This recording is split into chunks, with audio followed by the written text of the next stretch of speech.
Hey, Hi, friend. I found you. You found me. I'm here. How's your morning been?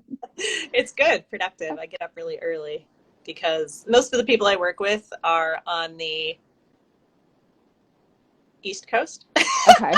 I Oh literally my have to go, gosh. never eat soggy wheat in my head every single time. Why can't I remember West Coast, Best Coast? That's where we live. Yes, you should know this. You should be rapping it every day.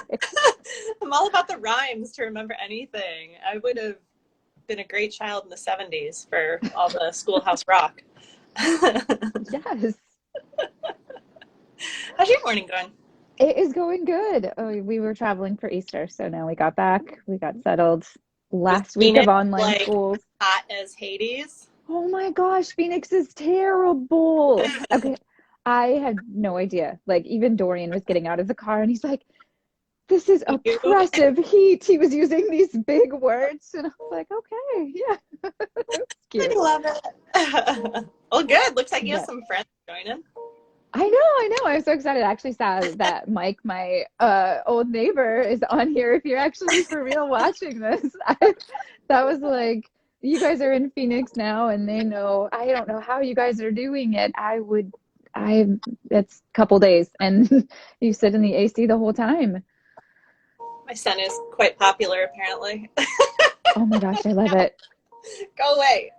Okay, so I have to admit something because Maria is another fellow writer friend of mine, and I haven't told anyone this. I'm going to admit it here. I try not to look at book reviews or anything like that. But yesterday, as we were driving home, I went on Goodreads and I was like, I knew I had a big giveaway. So I was like, has anyone left a review? And I had like a really bad review. It Aw. was crushing. And then, so the whole drive home, I'm like, okay.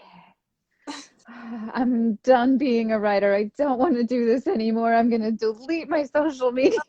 Oh, Went through the whole spectrum yeah. of like, life is over. Yep. Uh, Well, some people just like to be downers. yes. You know what? You did the work, though. So was it written by an author? Probably not. You know what? I didn't do the research. I read the review and I was like, well, I'm not going on Goodreads for a month. Like, let's just forget this even exists. Let's delete the app from my phone, make it really hard to find. I don't need to see that. I mean, yeah, because it was. I was like, okay. I spent the rest of the drive. And actually today, even, I'm just like, turn it around, turn it around. What do we do this for again? Yeah, Because we love it. that's sorry. There's some Debbie Downers out there. They really are. I think that actually one of the things that I would say I got from my mom, and this is a good one. Um, if you don't have anything nice to say, don't say anything at all. Like that is actually something you should keep forever. I think less and less people are getting it. People just love to be mean. Yeah. What's the new one? Isn't it? Is it kind? Is it helpful? Is it necessary? Then don't say it. I like it. I want to have this instead of gather over my mantle. Something. Oh man. I would like to point out that I asked Derek to bring me a drink and he brought me a Coke because he said, I want everyone to know that you're not ashamed to drink Coke. I was like, heck no, I drink this. I'm a dentist, I'm an athlete, and I am drinking Coke. And I'm Bring ready it to on. buy Coke. Oh, I love it. Yes. So, how about you? Maria and I are doing this because we have no idea what we're doing. Just anyone who's here, we're just having some fun. We are Pretty two much. girlfriends who both love to write and do social media and are growing our I don't know, our platforms. Pretty We love much. Yeah. we love to talk. Yeah. Um, We do. We met and just thought that we had really similar backgrounds and futures. And I may know nothing about dentistry, and she may know nothing about. Oh my God, you've been on one career path, and I've just been on multiple. I love it though, because that's what life should be. If you look back in 10 years and you're doing the same thing, doing it wrong. Also, yeah, another one. Like I live by that. I gotta keep it changing. And have done so many amazing things. I look at you and I mean, you just like turn around, you're like, oh, master that one next. And Well, I think it has a lot to do with growing up, an effect of being the oldest of four, being like the next parent and never prioritizing myself. And so I've always been kind of this like Renaissance man, woman, whatever. And I've always been like just very adaptable and people pleasing. And I've always been like, well, if I can't figure it out, or if I can't do it, I'll figure it out. And I might as well try this. And so I've just tried a lot of stuff. So I'm not really scared of failure anymore, but it's also, it's really hard for me to make decisions and to maintain focus. yeah, oh, I'm sure. I love that you said that whole people pleasing thing. And like, because I think the other thing that we definitely connected on is when Midwesterners. And if Yes. we have any Midwesterners in there, I feel like people pleasing is part of the culture. It's like who you grow up to be. Like, and so both of us now are San Diego, and it's so different. Like the mindset of what you just kind of adapt to out here is completely different. Do you feel that like now when you go home and you're like, I'm a go-getter and I've done all of these things and I like, do you have to subdue a little bit and like kind of Yeah, but hold back? it's also really strange for me just because I still don't feel like I've done a lot with my life. I still like I would not call myself successful. I would say that I've figured things out for myself, but I'm still like waiting for that moment when I feel like I've made it. I definitely haven't right now. I think that I've put myself out there for a lot of things and a lot of things have worked out for me, but I am always just stopped in my tracks every time somebody from back home is like, no, I'm super like impressed by you. And I'm like, what? Me? Right? See, and that's, yeah, Eddie and I always have this conversation, like that waiting to feel like, oh, we've made it. And because I don't think anyone ever does. I think the secret of greatness is never actually accepting or thinking, oh, yeah, I am here. Like I've Yeah. arrived. Because once you do, then you stop grinding. And like you are definitely someone where you look at your social media, you look at your blogging and the things that you've done. So Maria blogged the food of the day for a year, which of course all I can think of is, Julia and Julia, Yeah. because it's the same concept. And I wish that I would have known you back then because I would have been following your blog like crazy. But she's an amazing chef and she's done that. And she blogs all of these mom things, but also, you know, as a writer and as a mom, like sometimes you feel very pigeonholed in one way. You got to be talking about mom things. Right. You hit it all. Yeah. You like talk about being a mom, but Yeah. the struggles of being a mom, the struggles of being a writer, like you're not afraid. Yeah. And I don't know, I just, It's very I much review that. path, and that's why I don't really fit in with social media, because social media is supposed to be like, this is all the great stuff I'm doing, and I'm not always doing a lot of great stuff, but I'm not No. there what worked for me or where I've screwed up or where I'm just catching up with the rest of the people who are doing well. Yeah. So yeah, I don't really fit in with social media, and I'm totally okay with that.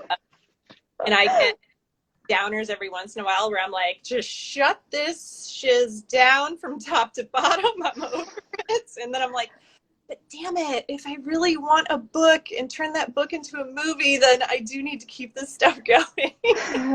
Oh my gosh. Right, right. I know. That was part of my yesterday's big thing. I was like, if I want to keep going, I can't disappear. You just want to delete it all and make it go away. And but the thing I love about you, neither of us have filters on our thing right now. I know you're not filtered. There's no lip fillers. There's Nope. no. And being in Southern California, not looking like that, I walk outside and I'm like, oh my God, I don't fit in. But then it's I just was even like, like Iowa though. Oh my God. I have just always had social anxiety that I didn't realize existed until I was an adult. And I've always thought people were looking at me and judging me. And I it took a while to really understand that nobody gives a shit about me. Nobody's looking ah, if somebody would have told me that when I was a kid, nobody gives a shit. People do not like, yes, you are doing all of these things. They are doing their thing. They are not caring about what you're doing. They care about themselves. Like, exactly. just Yes. go out and be your wild, crazy self. and enjoy it. I can't. I finally got somebody. Yay! I love that. Yes. So it took me so long in life just to learn all these lessons that I wish I could gift my teenage self with again. But Oh, right? I guess it all just turned me into who I am. Fortunately, unfortunately. But yeah, it was a lot of hard lessons, and I'm still learning some hard lessons. Oh my God. Even now, it's like I'm not where I want to be. I'm not doing exactly what I want to do, but I am taking steps to get to that person. Yes. Yes. That is the most admirable thing. I love it. The journey is life, right? Like at the end of the day, when you look back at it's, yeah, there is no finish line. It's how much fun did you have trying to achieve something? Yeah. Yeah.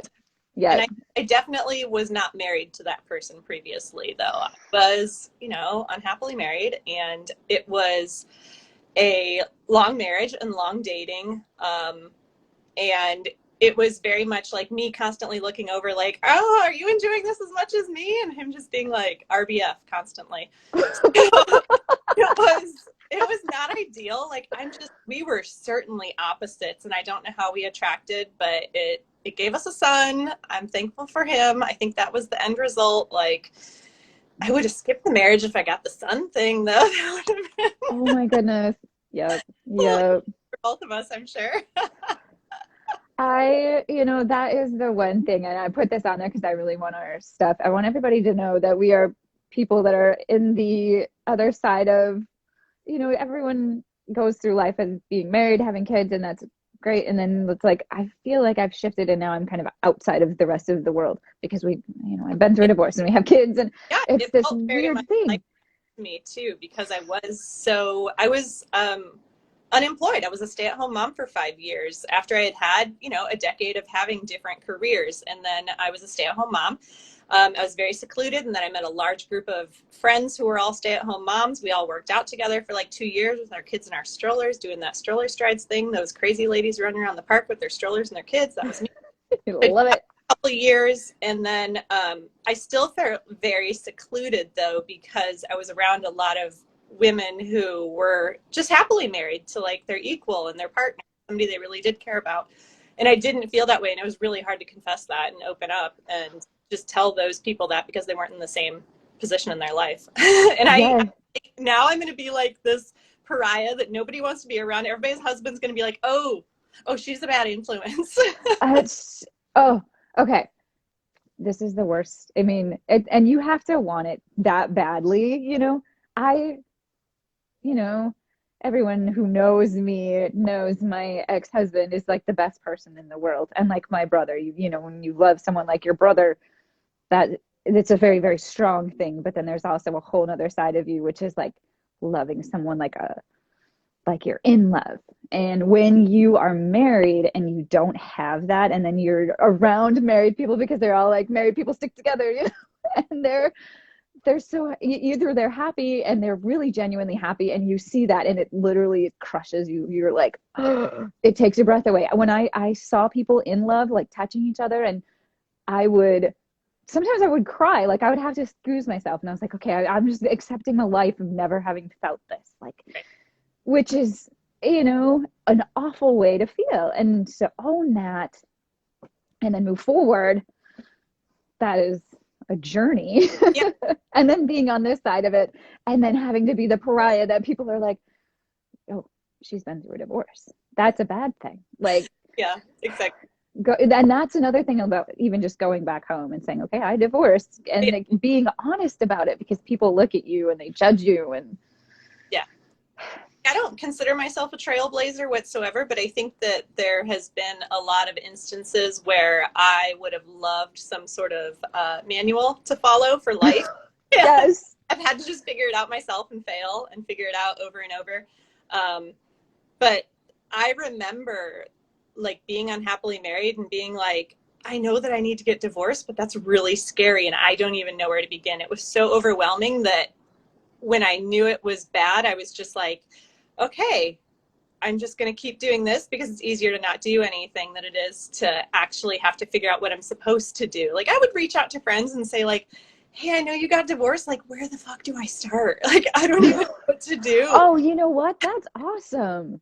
That's cool that people have reached out and said that. Like, because Yeah. it's, yeah, once you have one person, then it opens up the door for other people to at least be honest.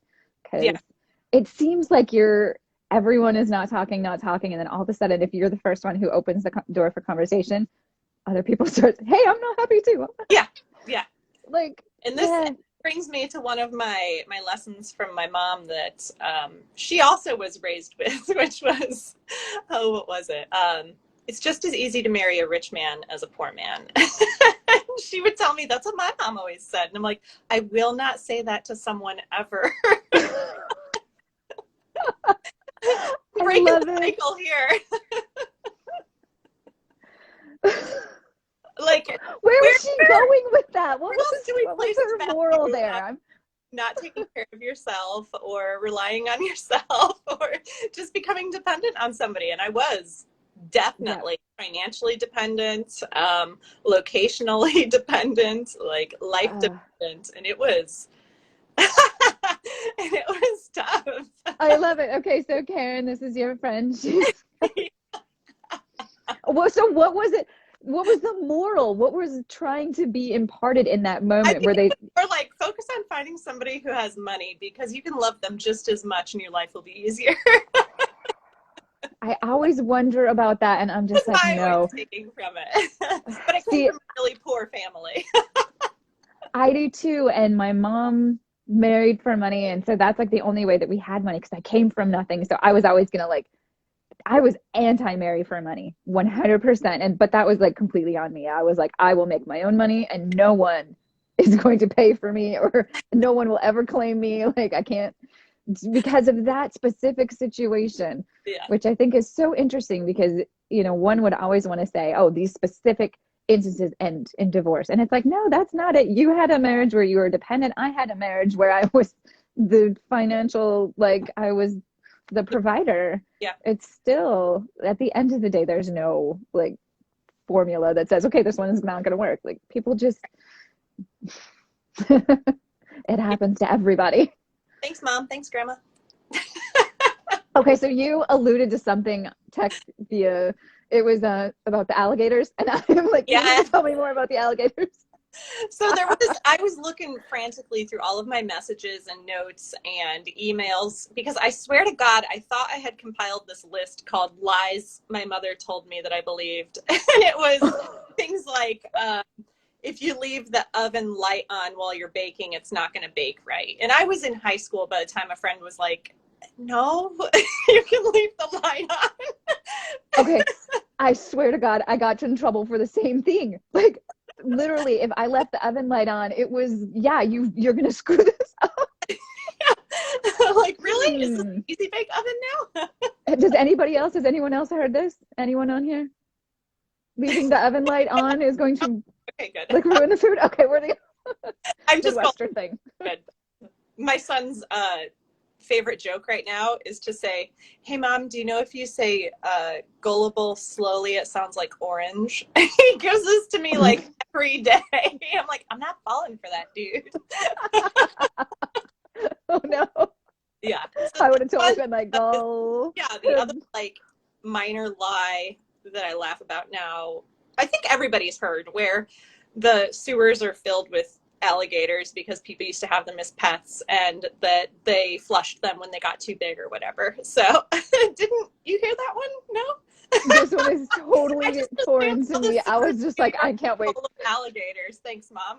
The sewer is full of, and so maybe, okay, was she trying to keep you out of the sewers or was she trying to keep you from flushing alligators? I think the drama queen. Yes, just yes. Oh my gosh, she probably did believe this. Oh. Okay, so this I think is very strange because Derek is from Texas and I am from Fargo, and our moms have similar like little things that they said. Little lies there. Um, yeah. So like Target. Did she call Target Target? Oh yeah. Yeah, okay. And then like if you were gonna go out, they were gonna paint the town red. Like the Yes. just I I just love that his mom and my mom have these same I weird little phrases that they heard all the same things. Yes. yes, okay.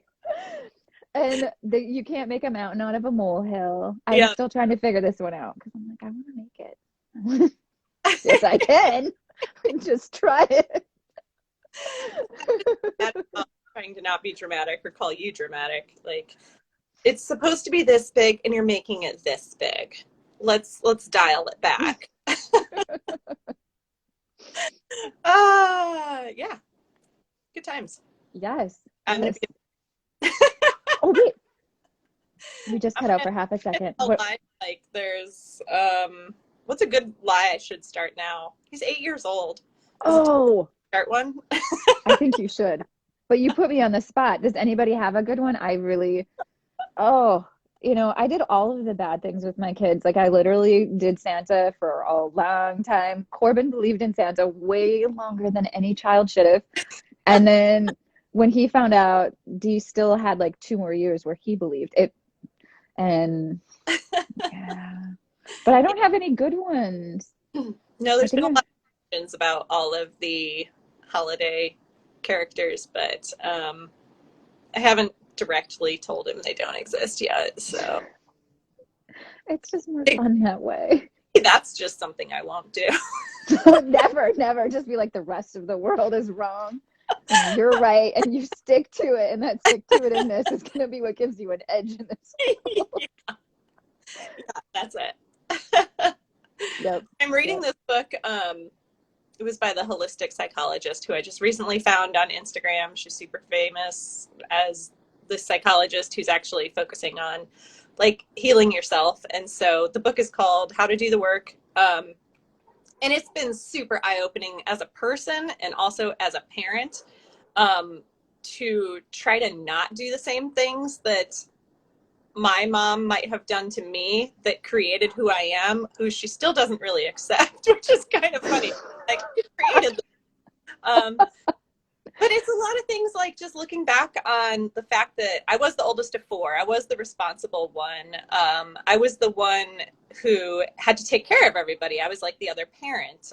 When I was I want to say, a freshman in high school, we moved super far away from my school and we had to take 3 city buses to get there. And I was getting up in the dark every day to get the kids dressed and fed and get their lunches packed and take city buses at like 5 a.m. so that we could get to school at 8 o'clock in the morning. This explains so much about you. Well, my mom just a couple years ago was like, thanks for doing that. I didn't really realize I shouldn't have been doing that. I'm like, oh, wow. Yeah, I guess you're right. I wouldn't ask my own child to do that, but it made me who I am. Right. Unfortunately, it also gave me a high tolerance for bullshit, and that's why I was married for so long to somebody who I wasn't equally married to, unfortunately. Oh, yes. Oh, So yep. Joseph is, so his own person and twice exceptional, and he has his own difficulties. Being, I don't want to say special education, what is it? Just having special needs, basically. So Yes. it's finding that I have to parent him a little differently.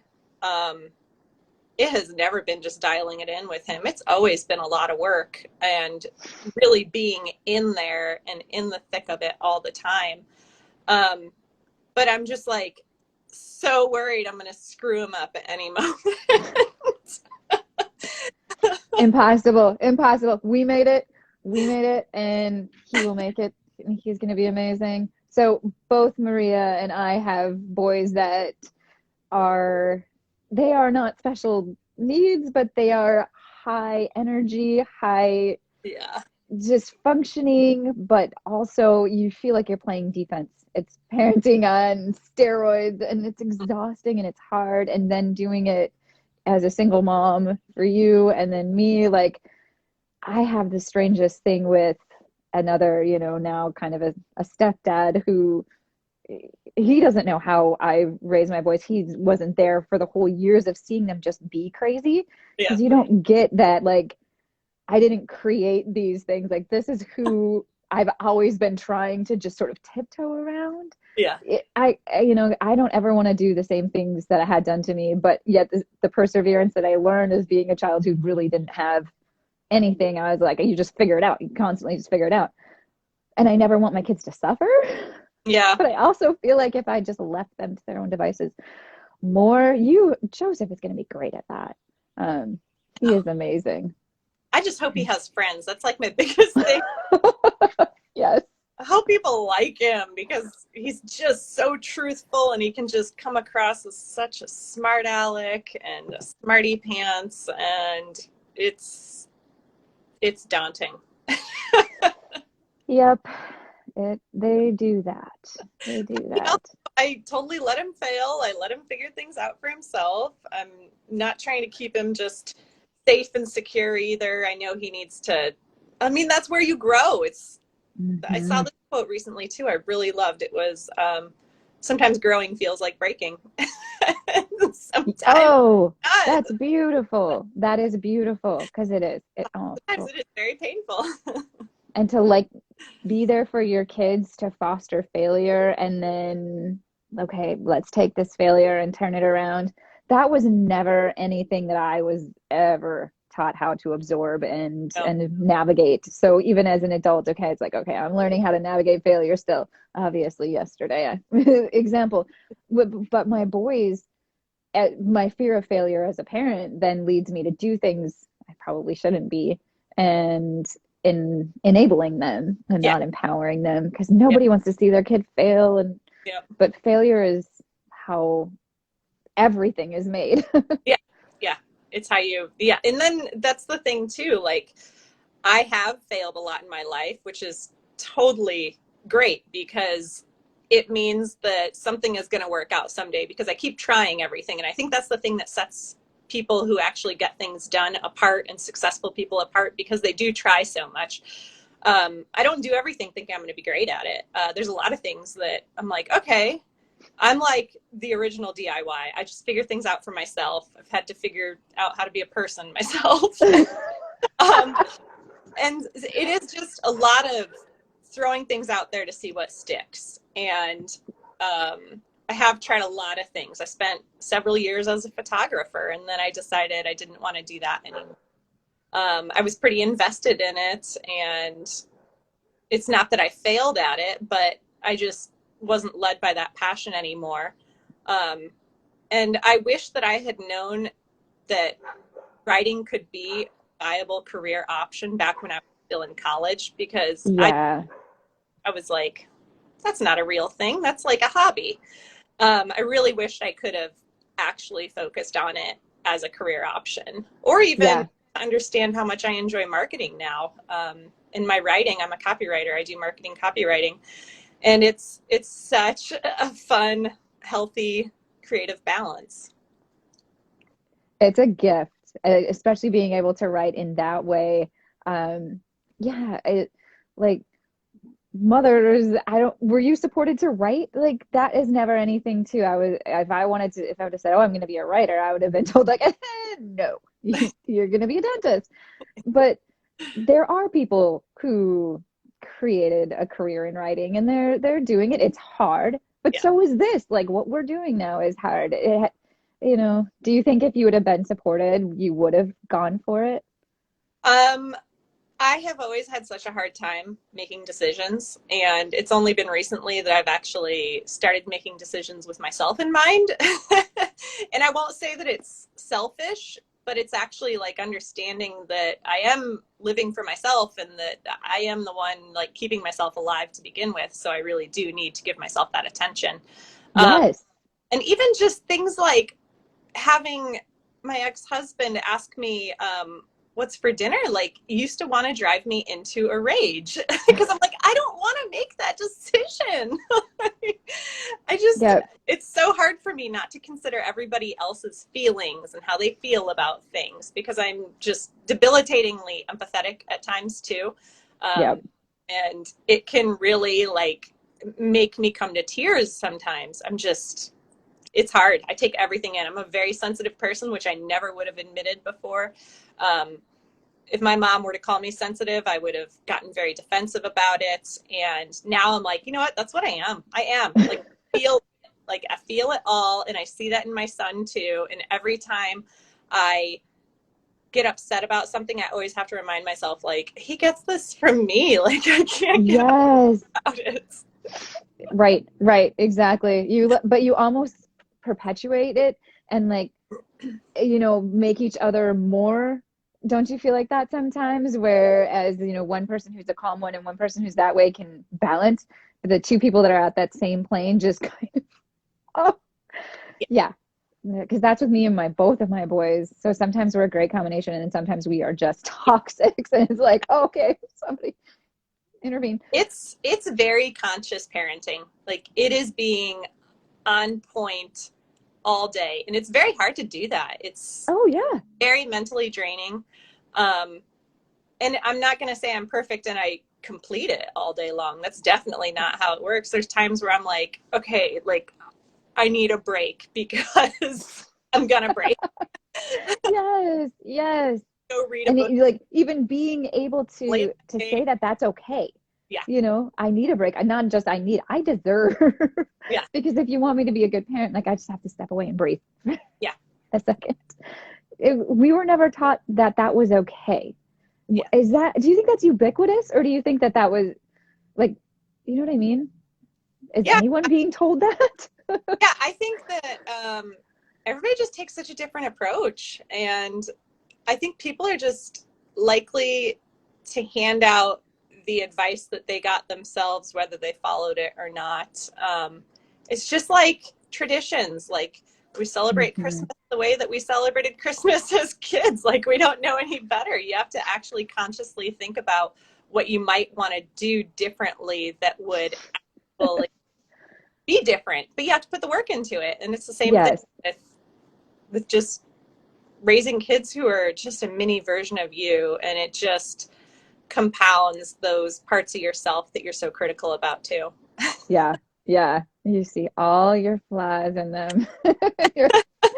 It's just very, very eye-opening. I don't think I ever recognized that I was like an ADHD or maybe an interesting spectrum of an individual. I was always like, I'm normal. This is just, and then when I finally started seeing like how much work we had to put into Corbin and how much testing was done and like the approaches, and like realizing that all of his mannerisms are my mannerisms, and then I'm like, okay, wait a second. So I need to assess myself a little bit more.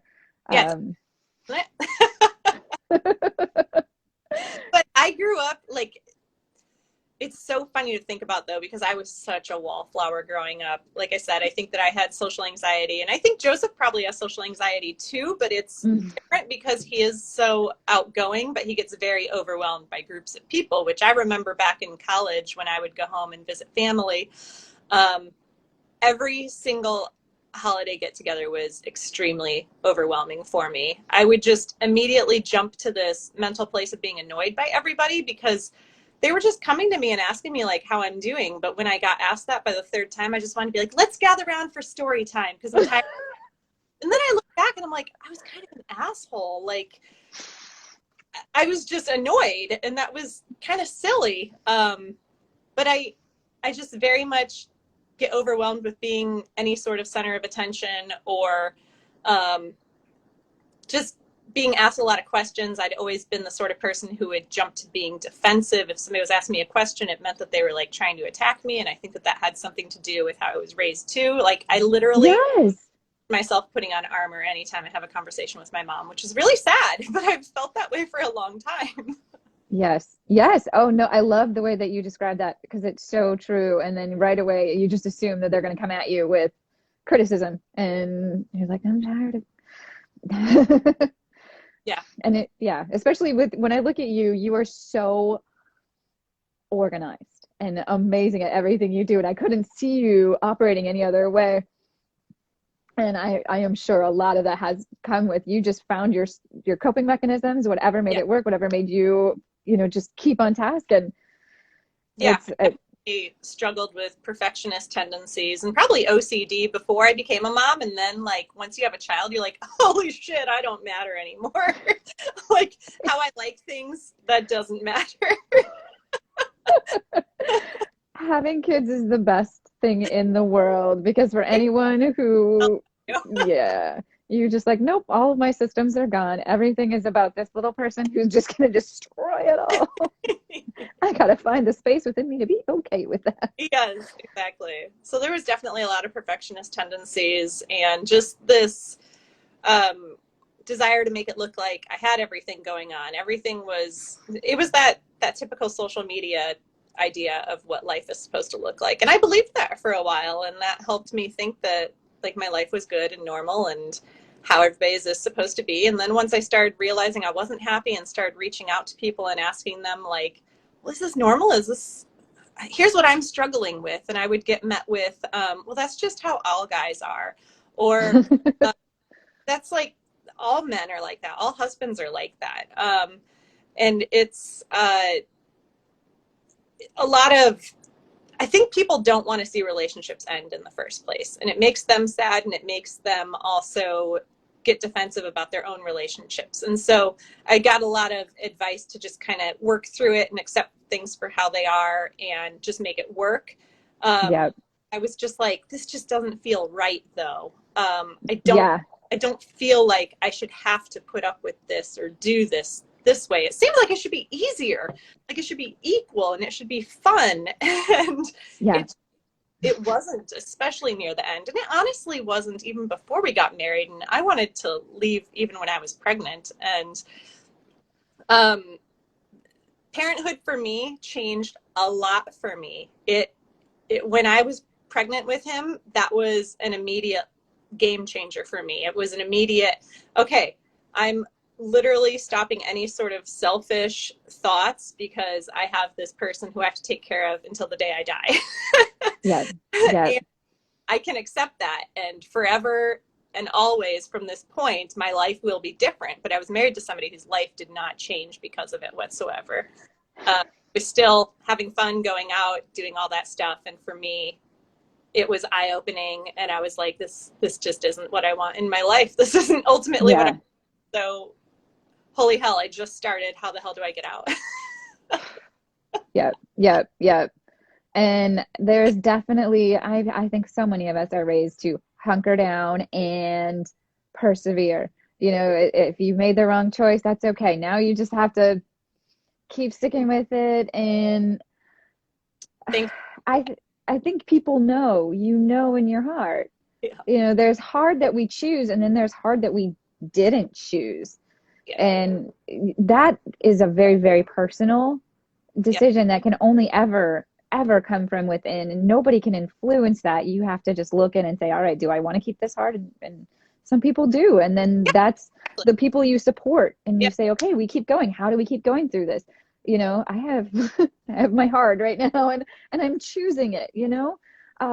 But when you wake up every day and you're like, this is no fun, I am not enjoying my life. We get one of these, and I'm sorry that you like me looking this way and being this person in this relationship for you, but it's not for you that I'm doing it for.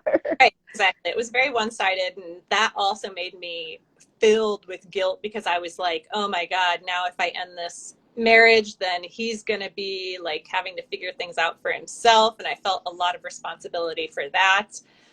So it was probably the biggest thing in my life I've ever done, even bigger than parenthood. Like ending my marriage was, and it's been so good though. Like it has changed my life dramatically. Like I am every day becoming the person who I wanted to be all along. And it took some drastic measures to get there, unfortunately. I wish things didn't have to work out the way they did because I don't like hurting people. I don't like upsetting people. I'm, like I said, people pleaser. And I'm learning not to be that way either. It's the unbecoming takes years too. You have to give yourself that grace period. You're like, oh my gosh, I learned this way and I was this person for 30 years. You're never going to snap your fingers and like turn around and then all of a sudden be who you want, you know. Now it's like, all right, we set goals for the new thing, and yeah, I love your journey. You were, Thanks. yeah.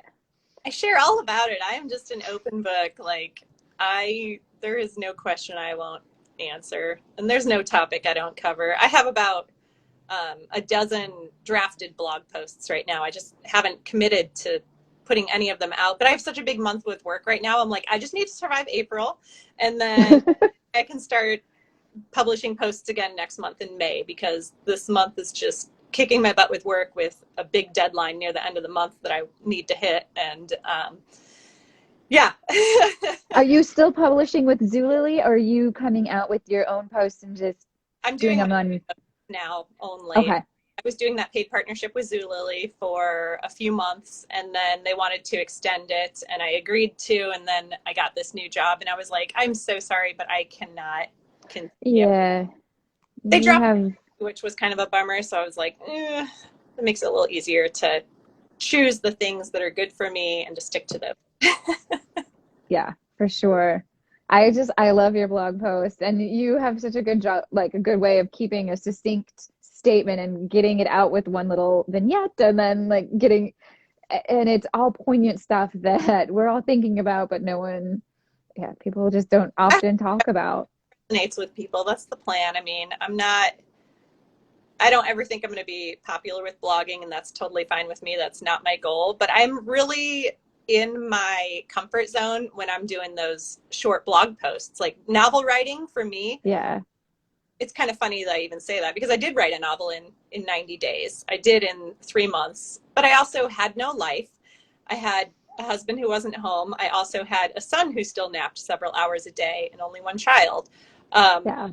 So writing a novel in 3 months wasn't really that difficult. I couldn't do it again now that quickly, Yep. unless Yep. it's a full-time job. Right now, I'm struggling just to fit in the blog posts, which I can usually knock out, especially if I'm feeling super inspired. And there's been a few times where I'm laying in bed and then something hits me and I'm like, I have to write this right now. Yes. And then I publish it in the morning and I'm like, okay, got that out. I love those inspirations. Those are my favorite times. You that is actually a benefit of being sleeping in your own bed like alone, because then you can sleep with your laptop and wake up and write a blog post. Where I would have to like sneak out and answer for myself in the morning. Why did you sneak out of bed late at night? To write a blog post. Oh. It's interesting.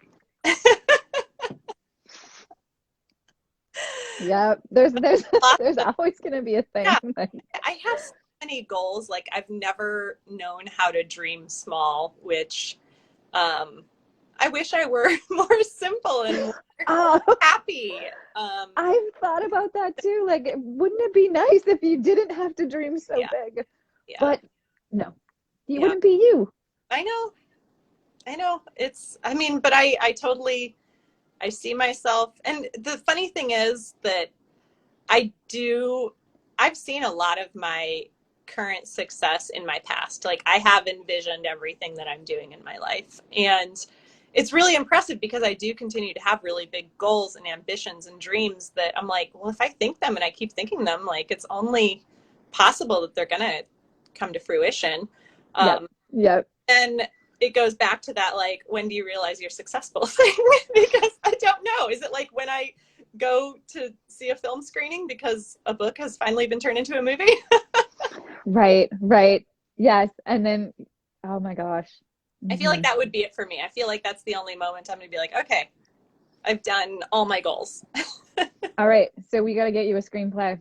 Yeah. We're just going to keep working on this. We got to find the book first. The book is a bestseller. Reese Witherspoon buys it, turns it into a movie. Once the movie comes out, here's the special sauce. Once the movie comes out, book sales skyrocket again. So that's why you start with the book. Okay, so we've got this diagrammed. Do you have this somewhere, like on your bedroom wall, or on it would be on your fridge, I would suspect. Right? Check off each one as it goes. Yeah. We're gonna get you there. Maybe not Reese Witherspoon by the time, like, I think there's going to be another actress that we've got to start putting this stuff on, because she's done enough. Like, can't somebody else have very busy? Jeez, man. can take on one more thing. This is true. She can. She would crush the role of you. So we've got this. Yeah. Yeah. I could see this. And like, oh, Yeah, I we're have going to get some you there. that I need to write, and I don't know when it's going to happen. And this whole pandemic just threw a whole wrench into everything anyway, because what quiet time I could have appreciated to myself at home was like blown out of the water. It just, Yeah. and now I rely on the fact that anything I do get done now is completely capable because I'm a better mom now that I co-parent with his dad and I have days to myself. And I also have Yeah. a friend who is in Los Angeles and I live in San Diego. So I have a very healthy amount of time to myself. But I'm still not being as productive as I should be because it's so much easier just to look at everybody else's content. Oh gosh. Yes. We should get off social media for a Yeah. while. I honestly think like a month off of social media, could you imagine how much we would get done? Has anybody ever done this? I want somebody on here to actually ask a question. If you're logged in, let me know you're logged in. I have Say, give up social media a few years ago, and only recently got back into it when I realized I needed to leave my job. And so I created that blog again. I got that work with Zulily. So I kind of forced myself to get back into it. And now I'm like, I need to stay there, unfortunately. I don't really want, I don't like social media. I don't want to do it, but it's just where everything is. And that's not going to change. It's not, it's everything. It's, as far as book sales go, it's all driven by bloggers with big followings. That's all you're targeting anymore. And I mean, getting into bookstores since quarantine, that's the one thing I noticed too with like the publicist in my book. We didn't get my book in any stores. Nobody wanted it. Nobody wants to put a book in a store. Like, yeah. So how do you even promote yourself anymore? Yeah. It's hard. You jump And on. if you're not wearing false eyelashes, makeup, if you're not dancing, like I gotta do in my like, yeah, right? Oh wait, hold on. My favorite. Why are people doing that? If someone can tell me why you're taking selfies with your tongue sticking out, is there? Do it again. You actually look pretty cute when you do that. It's kind of the new duck. Yes, duck lips. I can't do any of these things. Like I don't. If we're not doing that, and if we're not showing our asses, I mean, yeah, you know, who wants to look at us? We're old ladies. We're divorced. Yes! We have children. We are so washed up. Yep, pretty much. It's so you have to. I feel like a lot of this is it's a projection of what you're doing right now, marketing. Like you have to find a way to appeal and approach but being real is I think both yours and my kind of MO. Yeah, that's my plan. It's very organic because it's just easy to be myself. Yep. Do you think that's why you like being a writer? Because it's the one place where you're like, this is And me. I think that it is a conscious effort all the time to find more people like me. Yes. So that I have this community, and it's not like I'm trying to be this evangelical Christian or anything and be like, let me teach you about the Lord or anything like that. But I'm like, I just want to share how I'm not perfect so that I can tell you that it's okay to be that way. And hopefully you understand that and you can come to my side and we can share. Like, I don't know if that makes any sense, but yeah, that's how I feel about it. It's the empath in you. You see people who are faking happy. And it's very obvious when people are faking happy. And it's definitely not socially acceptable to walk up to someone who's faking happy and be like, evangelical Christian. Though it is socially acceptable to walk up to somebody who's doing something that's not godly and tell them they're not godly. That's the difference between the evangelical Christian and you. But, if you put it out in writing and if you just really express it, because you want people to have that awakening moment, because there is a liberation that is so freeing that you do want to tell people about it. You're like, oh my God, you can do this and survive. Yeah, it is really interesting once you do start sharing your stories, because people do come out of the woodwork, and it's really shocking to have people coming to you as almost an authority on it, when you're like, no, I'm no authority, but this is just my experience. It was really interesting because I did write an article for Today Parenting, and it would have been about a year and a half ago, and it was about how I was having such a hard time with Joseph with school, because he was obviously something neurologically going on with him, but also very advanced in the classroom.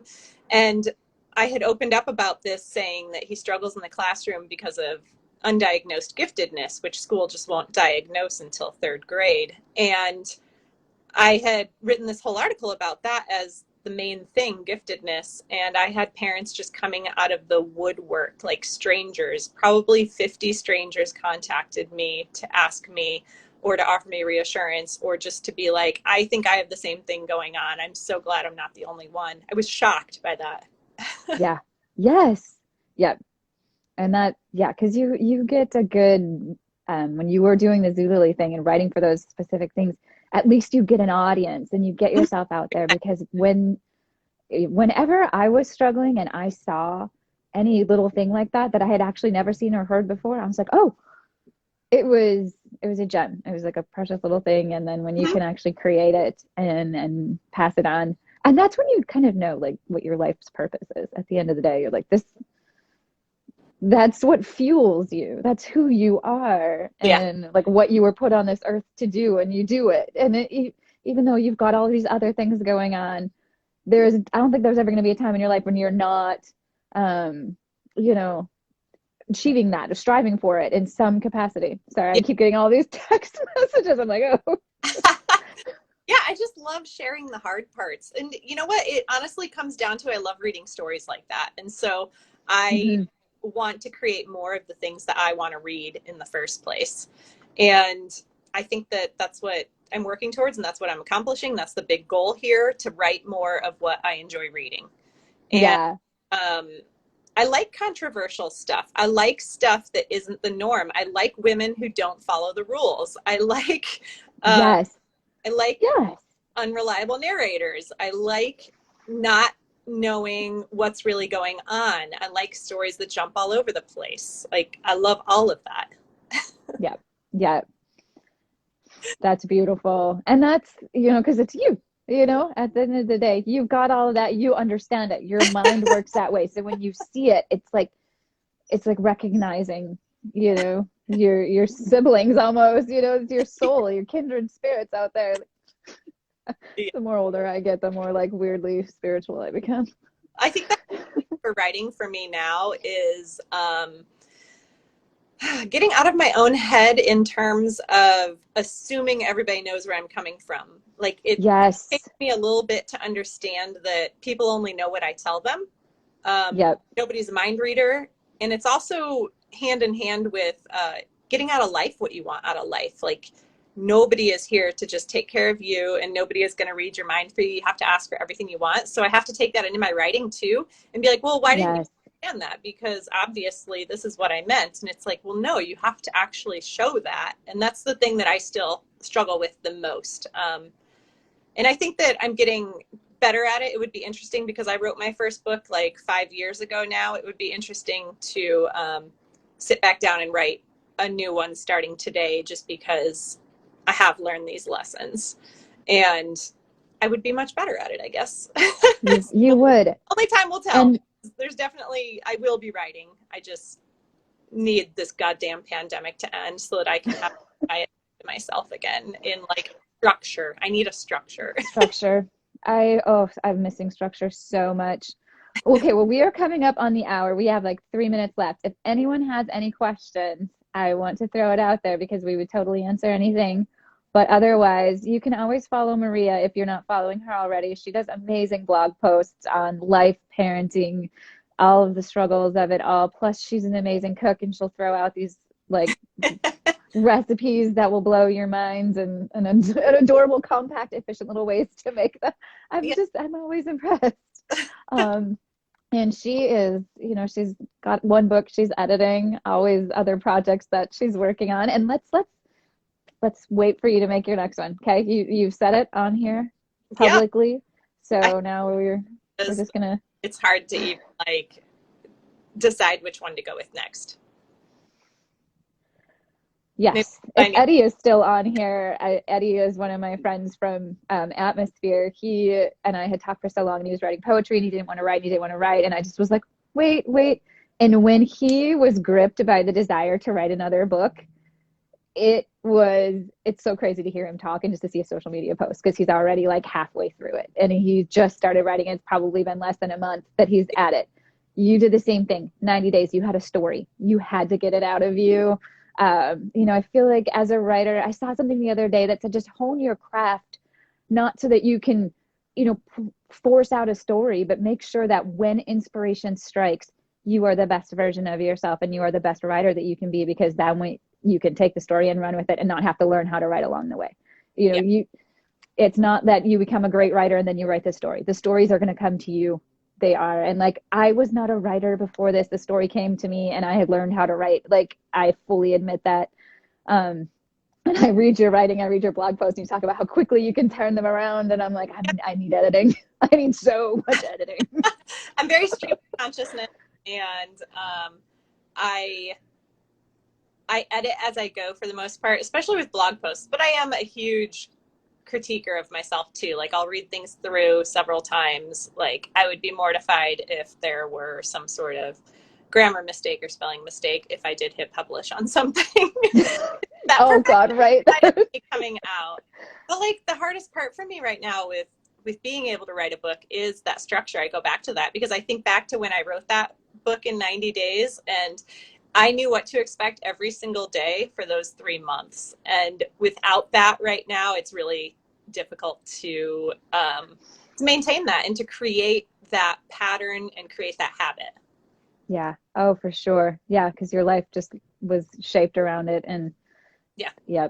Even for me trying to go back to edit book 2, I have no time in the day. I practice dentistry 2 days a week. And I literally tell people, I'm like, I'm so busy. And they're like, no, you're not. You're lying. Like, but but when it becomes this very driven thing, you will know. It clicks. Like, everything all of a sudden in your life just aligns, and then you're like, all right, it is there. And then you just run with it. You will find it. I know that. I completely believe in it. Yeah. Okay, well, is there anything else for the day? Because this was fabulous. We live so far apart, so this is just going to be how we catch up now from time to time. I love it. Let's do it again. Yes. All right. Well, if anyone joined us and was really watching, thank you so much. Erin, if you're still there. Alrighty, well, Maria, love you. I will catch you on the other side. Yep. Bye. All right. Bye.